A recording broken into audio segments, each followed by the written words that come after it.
No mundo do crime, o poder é medido de várias formas. Pelo número de fuzis, pelo controle do território, pelo medo no olhar dos inimigos.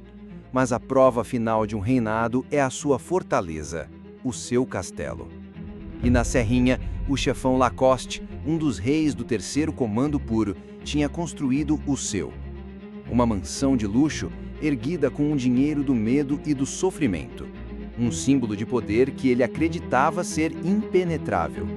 Mas hoje, os portões desse castelo foram arrombados.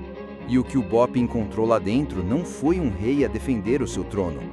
Encontraram o silêncio de um covarde e um segredo enterrado que revela a verdadeira natureza do seu poder. Uma saída de emergência.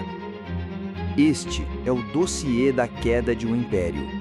A autópsia da fortaleza de um chefão e a descoberta do túnel secreto que se tornou o monumento à sua covardia.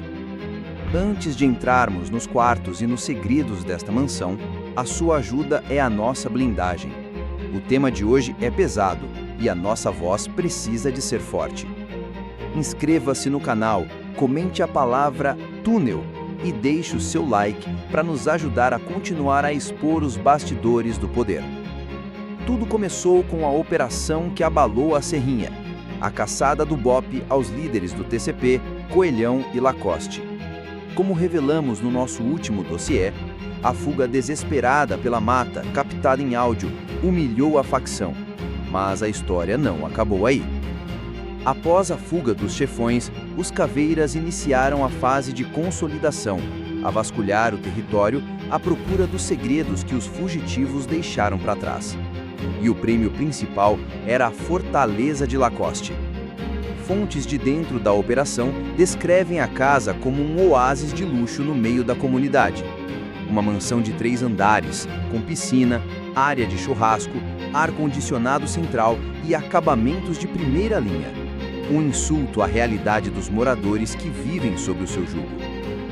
Por anos, aquela casa foi um símbolo de poder, o lugar onde as decisões eram tomadas, onde as sentenças eram decretadas. Um lugar temido e respeitado. E agora, os homens do Bop estavam prestes a violar este santuário. É neste momento de tensão, com as armas apontadas e a expectativa no ar, que a nossa câmera exclusiva mostra a invasão. Vejam o momento em que a fortaleza de um dos homens mais poderosos do Rio cai. Usada por traficantes. Aí, ó. Casa com bom revestimento, é a portinhola e já sai direto no mato. Oh, que isso, fera. É o famoso Porta dos Fundos. Que isso, fera! Aí, ó. Agora é engraçado, né? Porque já prepararam a casa para a polícia chegar, porque deixaram vazia. O imóvel está desocupado. Não tem nada. Aí não. O que é isso? É o uísque? Você entende disso, né, o Capatinho? O Capatinho. É, e portãozinho. Que é Chivas. Pelos fundos para sair Ou par. Que isso, Capato? Quase Gosta, é? Ah, tá. Aí, ó.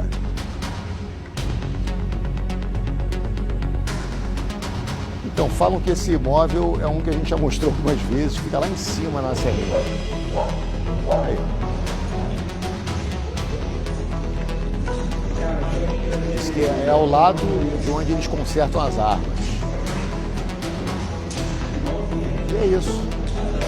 Ué, a polícia foi... A churrasqueira é boa, hein? Ah, aquela churrasqueira é boa. O que acabam de ver é a imagem do poder a ruir. As portas abertas, os quartos vazios, o silêncio onde antes havia ordens e música alta. A casa já estava fria. A fuga não tinha acontecido há minutos, mas há horas.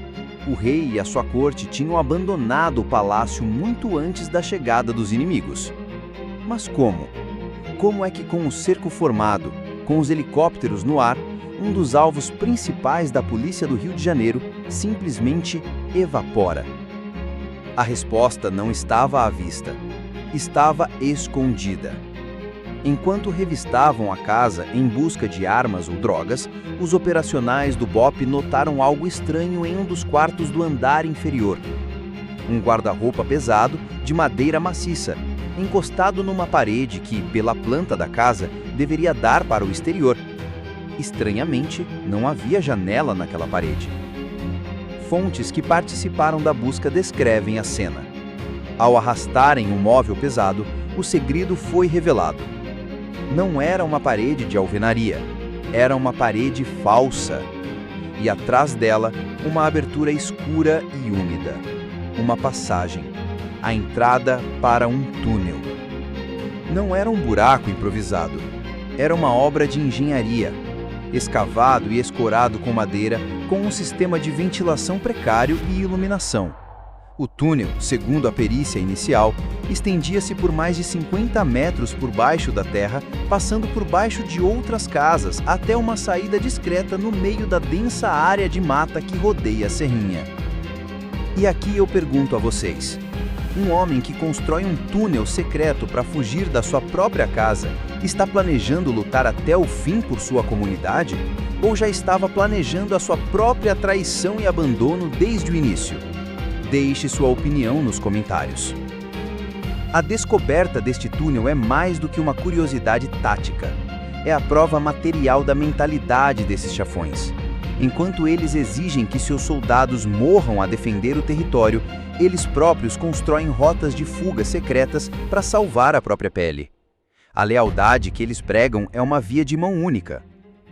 A notícia do Túnel da Covardia, como já está sendo chamado, espalhou-se pelo submundo como fogo. Para os rivais do Comando Vermelho, é um prato cheio. É a prova de que a liderança da Serrinha é fraca, que os seus reis são de papel.